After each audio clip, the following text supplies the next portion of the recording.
नमस्कार, आप देख रहे हैं हमारी खास पेशकश। मैं हूं आपके साथ अक्षय। देश का लोकतंत्र इस देश की खूबसूरती का एक अभिन्न अंग है, जहां पर जनता के लिए जनता द्वारा शासन के एक सूत्र पर चलते हुए हर एक नागरिक को समानता के साथ स्वेच्छा से जीने का अधिकार दिया जाता है। लोकतंत्र की आत्मा संविधान को कहा जाना अतिशयोक्ति नहीं होगा और इसी संविधान का प्रियम्बल यानी संविधान की प्रस्तावना भी समाज के हर व्यक्ति के लिए समता और न्याय की बात करता है।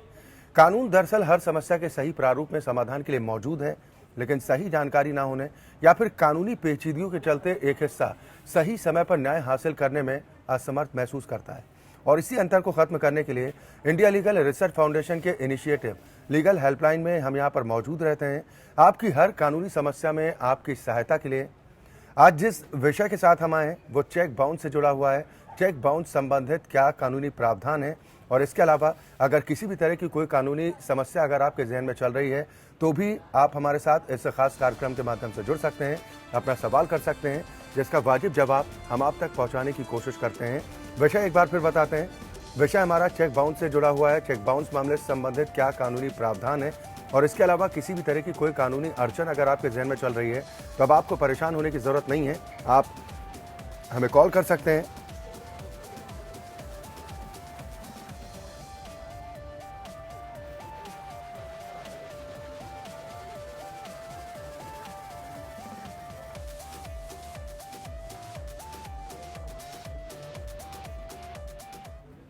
और आज इस विषय पर हमारे साथ चर्चा के लिए खास मेहमान राजेश पटोहा जी मौजूद हैं। आप अधिवक्ता हैं दिल्ली हाई कोर्ट के। राजेश जी, बहुत स्वागत है आपका।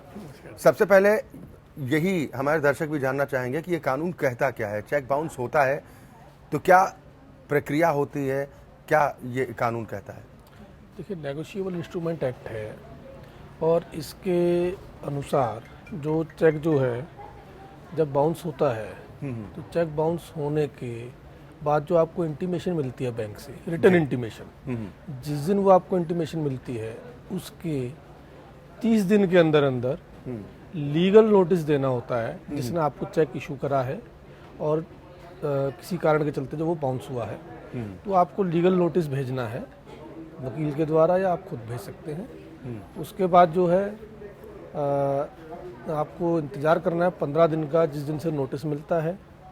और 15 दिन के बाद जो है अगर पैसे नहीं आते हैं नोटिस मिलने के बाद तो आपके पास 1 महीने का टाइम होता है मुकदमा फाइल करने के लिए। और इसके अलावा जो है आप दीवानी मुकदमा भी जो है रिकवरी का फाइल किया जा सकता है। चलिए, दर्शकों के जुड़ने का सिलसिला भी शुरू हो चुका है। पहले कॉलर हमारे साथ जम्मू से प्रसन्न जुड़ गए हैं। प्रसन्न जी, बहुत स्वागत है आपका, अपना सवाल कीजिए। सर, मेरी रिक्वेस्ट है, आप जनाब कहते हैं कि परेशान होने की जरूरत नहीं है। सर, मैं 5 साल से परेशान हूँ जी। मैं कहता हूँ जनाब मेरी बात ऊपर तक आप पहुँचा सकते हैं, हाई लेवल तक। सर, आप अपना सवाल कीजिए। कीजिए। प्रसन्न जी, आप अपना सवाल कीजिए, दिक्कत क्या है? एक महकमा पुलिस बहुत खराब है, एक महकमा रेवन्यू बहुत खराब है। जी, ठीक ढंग से आवाज़ नहीं पहुंच पा रही है। हम अपने दर्शकों से भी अपील करते हैं कि जिस वक्त आप हमें कॉल करते हैं आप अपने टेलीविज़न का वॉल्यूम पूरी तरह से बंद रखें ताकि आप अपनी आवाज़ को बेहतर तरीके से उठा सकें। जमशेदपुर से अगले दर्शक योगेंद्र हमारे साथ जुड़ गए हैं। योगेंद्र जी, बहुत स्वागत है आपका, अपना सवाल कीजिए। नमस्ते सर। नमस्कार। नमस्ते सर। नमस्कार जी, योगेंद्र जी सवाल कीजिए। जी नमस्कार सर। नमस्ते योगेंद्र जी नमस्कार। आप अपने टेलीविजन का वॉल्यूम पूरी तरह से बंद कर दें ताकि आप अपनी आवाज को बेहतर तरीके से उठा सकें। नमस्ते सर। हेलो, नमस्ते योगेंद्र जी, आप सवाल कीजिए। जी सर, हमारे ऊपर 406 एंड 4 का एक झूठा कंप्लेंट लगा है जी। FIR दर्ज है। दिल्ली की पार्टी थी, हमारे यहाँ परीक्षा करने के लिए आई और मैं भावनाओं में परीक्षा कर दिया। तो इसमें जो है हमारे ऊपर FIR दर्ज काफी दिए हैं लोग जी थाने से। तो इसमें जो है हमारा मध्यस्थता क्या, मैं मध्यस्थता के लिए जा सकता हूँ कोर्ट में? राजेश जी।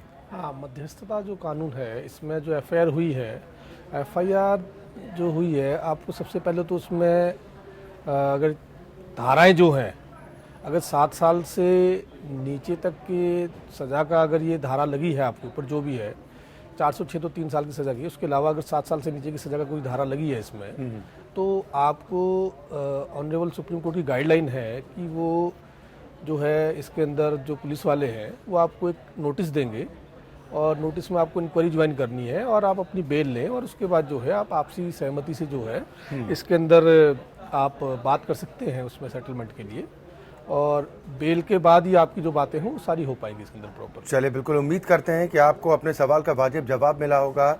लगातार कॉलर्स हमारे साथ जुड़ रहे हैं। अशोक जी अगले दर्शक पटियाला से हमारे साथ जुड़ गए हैं। अशोक जी, बहुत स्वागत है आपका, अपना सवाल कीजिए।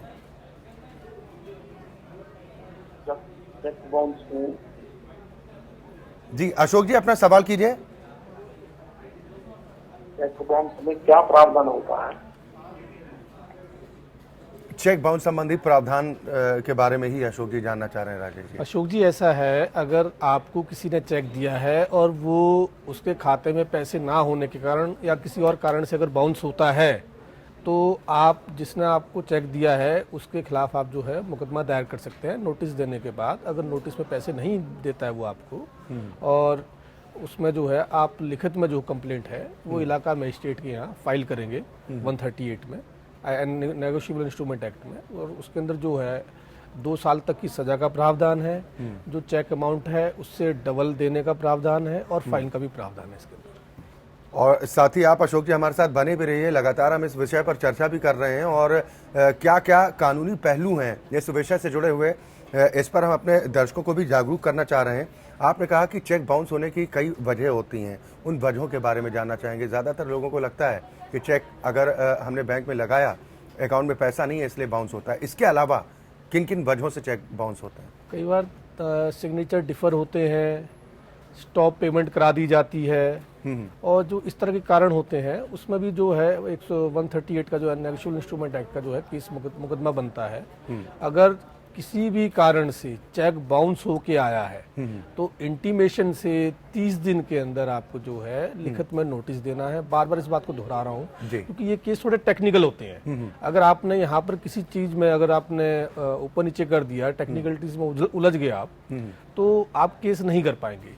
30 दिन का मतलब 30 दिन है, और उसके बाद जो आपने लीगल नोटिस देना है, लीगल नोटिस के मिलने के 15 दिन के अंदर आपको उसका जवाब नहीं आता है, पैसे नहीं आते हैं, तो उससे अगले दिन 16वें दिन से आप ये माने 1 महीने का समय है आपके पास लिखित में कंप्लेंट इलाका मजिस्ट्रेट के यहाँ करने के लिए। आपको कंप्लेंट फाइल करनी है वहाँ पर। आपको इस बात का ध्यान रखना है किस चीज के चलते चेक उसने इशू करा था। आपको वो सारी की सारी चीजें जो है अपने कंप्लेंट केस में लगा के चेक की ओरिजिनल कॉपी और जो चेक जो रिटर्न मेमो जो बैंक से आया है वो, और लीगल नोटिस और डिलीवरी का प्रूफ, ये सारा सब लगा के और आप लिखित में कंप्लेंट देंगे, और जिसके आधार पे जो है कोर्ट संज्ञान लेके जो है समनिंग कर देगी दूसरी पार्टी की। बिल्कुल, यानी चेक बाउंस होने के कारण जो है वो बैंक से लिखित तौर पर लेना होगा और उसके बाद उसकी कॉपी का भी इस्तेमाल करना होगा। बिल्कुल। चित्तौड़गढ़ से एक दर्शक राम हमारे साथ जुड़ गए हैं। बहुत स्वागत है आपका, अपना सवाल कीजिए। राम, आवाज मिल पा रही है आपको?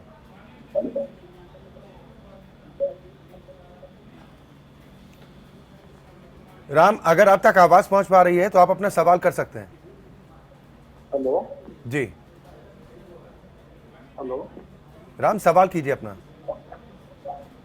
हाँ, मैं थोड़ा कंफर्म ये करना चाह रहा था कि जी। 1000 की योजना को लेकर कुछ देश के कार्य।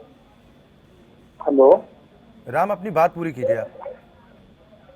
हाँ, 1000 की योजना को लेकर हमने कुछ कार्य किया, फिर चेक लिया था, तो किसी ने हमें ये कह दिया कि वकील से संपर्क किया तो ये कहा कि 3 बार चेक बाउंस करवाओ, 3 बार का मेमो बैंक का लगाओ, या फिर बाद में कोर्ट के माध्यम से वाद दायर करवाओ, या निकटवर्ती थाना में वाद दायर करवाएं। इसका क्या समाधान रहेगा? क्या राजेश जी, सवाल समझ में आया आपको? नहीं, आप थोड़ा क्लियर नहीं है मुझे। जहाँ तक इनका सवाल ये है कि चेक बाउंस संबंधी इनका भी मसला है और मेमो का जिक्र किया है कि शायद बैंक से कि क्या कारण थे चेक बाउंस होने के पीछे। जहाँ तक मैं इनका सवाल समझ पा रहा हूँ, जैसे कि इनको जो चेक बाउंस होने के बाद रिटर्निंग मेमो मिला है, अब जो रिटर्निंग मेमो जो है वो एक लिखित इंटीमेशन है कि आपने जो खाते में चेक डाला था अपने खाते में, वो चेक वापस आ गया है और इन कारण से चाहे वो सिग्नेचर डिफर हो, पेमेंट स्टॉप करा दी गई हो, या फिर वो उसके अंदर इंसफिशिएंट फंड हो, तो ज़रूरी नहीं है कि आप इंतज़ार करें कि उसको चेक को दोबारा डालें,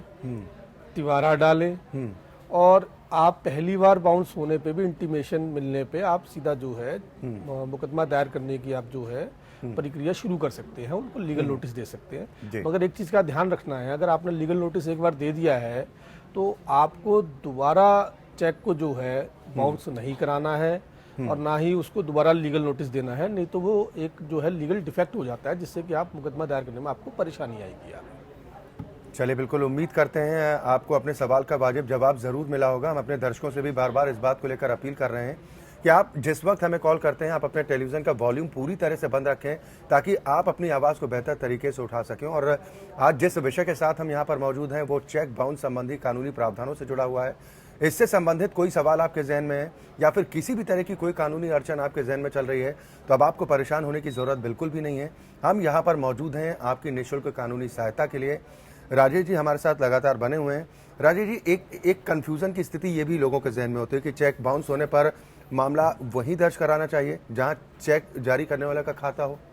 जी देखिए, इसमें कानून में काफ़ी संशोधन हुआ है। जो अब लेटेस्ट जो संशोधन हुआ है 2015 में, जून 2015 में, उसके अनुसार जिसको वो चेक मिला है, जिसके नाम का वो चेक है, वो जहां अपना खाता उसका है और जहां पर अपने खाते को वो मेंटेन करता है, सिर्फ वहीं मुकदमा चलेगा। इसके अलावा कहीं और क्षेत्राधिकार नहीं होगा। पहले क्या होता था कि जहाँ एक्यूज्ड का जो बैंक है, जहाँ पर जिसने जो चेक इशू करा है उसके अनुसार भी डल जाया करता था, मगर ऐसा नहीं है। अब जो कंप्लेनेंट है वह जिसका चेक बाउंस हुआ है, तो अब वो जहाँ उसका बैंक का खाता है उस एरिया में जो है वो अपना मुकदमा दायर करेगा। ये परिवर्तन यानी कि इसमें हुआ है। एक और दर्शक नवाज अहमद हमारे साथ जुड़ गए हैं। नवाज जी, सवाल कीजिए। नवाज जी, आवाज पहुंच पा रही है आप तक? चले, शायद संपर्क नहीं हो पा रहा है। लगातार कॉलर्स हमारे साथ जुड़ रहे हैं, फोन लाइन से लगातार खुली हुई और टेलीविजन स्क्रीन पर जो नंबर फ्लैश हो रहे हैं, नंबर्स पर कॉल करके आप हमारे साथ जुड़ सकते हैं, अपना सवाल कर सकते हैं। राजीव अगले दर्शक कासगंज से हमारे साथ हैं। राजीव, सवाल कीजिए। सर, मैं बैंक में सर्विस कर रहा था। मेरे खिलाफ एक बैंक पुलिस ने FIR करी, बैंक मैनेजमेंट ने। तो उसके बाद 4 दिन बाद एक CBI ने रिपोर्ट कर दी। दोनों में धारा 400 में लगाई है। तो मैं जानना चाहूँ, ये दोनों FIR मेंटेनेबल है लॉ? कौन सी धारा लगाई गई? कानूनी रूप से मान्यता प्राप्त है। नवाज, कौन सी धारा लगाई गई? 409 लगाइए, 409। 409 लगाई गई। राजेश जी, मैं थोड़ा सवाल समझ नहीं पाया इनका। एक बार सवाल अपना नवाज अहमद फिर से दोहरा दें। मैं बैंक में सर्विस करता था, तो एक केस एम्बेजलमेंट का केस हुआ था। उसमें बैंक ने मेरे खिलाफ 409 में एक FIR करी, पुलिस में, थाना पुलिस में जी। उसके बाद 15 दिन बाद एक CBI में भी FIR करी 409 में। और दोनों FIR मेरे खिलाफ चल रही है। उसमें दोनों में चार्जशीट भी लग गई है। मैंने 482 हाई कोर्ट में रिट दायर की है, उसमें जजमेंट पे रोक लगा दी है CBI की प्रोसीडिंग पे। ठीक है, लेकिन केस नहीं करी है। ठीक है। मैं जानना चाहता हूँ, दोनों FIR मेंटेनेबल है या पहली FIR को मान्यता मिलेगी? देखिए, अगर कॉज ऑफ एक्शन एक अगर अपराध हुआ है, एक अपराध के लिए 2 FIR नहीं हो सकती अगर वो अपराध अलग अलग डेट पे हुए हैं। 409 जो है अमानत में ख़यानत जो है, ये आप वहाँ के मुलाजिम थे इसलिए आपके ऊपर लगाई गई है ये इसके अंदर। तो उसमें अगर एक दिन का और एक तारीख का, एक समय का इंसिडेंट पे 2 FIR नहीं हो सकती। उसके लिए जो है कानून में प्रावधान है और आप सही कानूनी रास्ते पे हैं। आपने 482 CRPC में ऑनरेबल हाई कोर्ट पे पिटिशन लगा रखी है। आप बिल्कुल सही कानूनी जो है प्रक्रिया अपना रहे हैं। चले, बिल्कुल लगातार दर्शक हमारे साथ जुड़ रहे हैं। अगले दर्शक गाजीपुर से राज हमारे साथ जुड़े हैं। राज, बहुत स्वागत है आपका, सवाल कीजिए।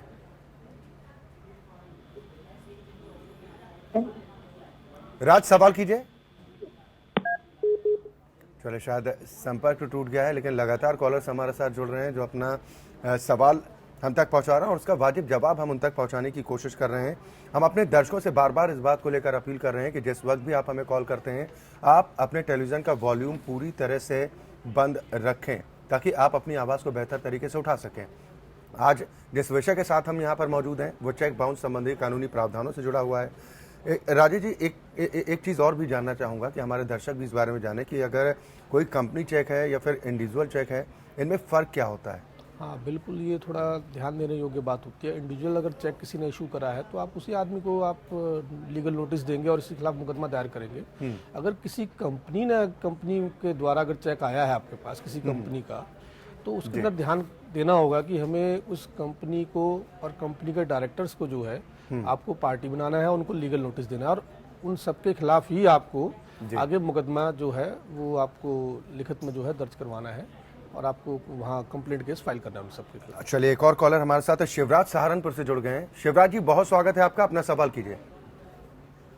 सर मैं जानना चाहता हूँ कि अगर मुझे किसी ने चेक दिया है काट करके, तो सर उसमें अगर मैं उसकी रिपोर्ट थाने में कराऊँ तो चेक का मेरे को अमाउंट कितने दिन में मिल जाए और उसको क्या सजा हो सकती है? सवाल एक बार फिर दोहराएं, क्या जानना चाह रहे हैं आप? सर मैंने किसी को पेमेंट दी थी जी। और उसने मुझे अपना चेक दिया काट के, तो सर अगर वो मेरा अमाउंट वापस कर दे और मैं उसका चेक लगा दूं उसके अकाउंट में, उसके अकाउंट में बैलेंस नहीं है।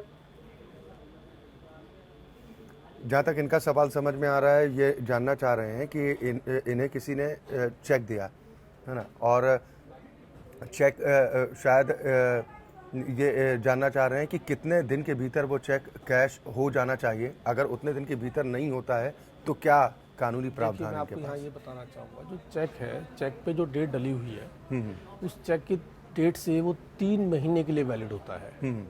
ये ध्यान रखें, इसमें ये टेक्निकलिटी है इसके अंदर। और उस 3 महीने के अंदर आपको वहाँ पर जो अपने बैंक में जो है चेक को आपको प्रेजेंट करना है और वहाँ यहाँ आपको पुलिस के पास जाने की जरूरत नहीं है बिल्कुल भी आपको, क्योंकि अगर चीटिंग अगर आपको किसी धोखे में रख के आपको चेक दिया गया वो एक अलग बात है। अगर किसी लोन के चलते या किसी क्रय विक्रय के चलते अगर चेक दिया गया है तो आपको वो जो चेक बाउंस होने के बाद जो है लीगल नोटिस देना है, आपको 15 दिन का इंतजार करना है, पेमेंट आती है या रिप्लाई आती है और उसके बाद जो आपको 1 महीने के अंदर जो है अगर पैसे नहीं आते हैं तो आपको कंप्लेंट केस फाइल करना है। यहाँ पुलिस का कोई रोल नहीं है यहाँ और आपको उनके पास जाने की जरूरत नहीं है। अगर आपको लगता है कि उसके अंदर कोई धोखेबाजी वाला कोई मामला है तो आप एक लिखित कंप्लेंट वहाँ दे सकते हैं, मगर आपको 138 नेगोशिएबल इंस्ट्रूमेंट एक्ट का जो कंप्लेंट केस है वो फाइल करना चाहिए अलग से। इसके अलावा आप दीवानी मुकदमा भी फाइल कर सकते हैं जिसमें कोर्ट ड्यूटी वगैरह लगती है और उसके अंदर आपको जो सारे अपने सबूत हैं, चेक और किस कारण से चेक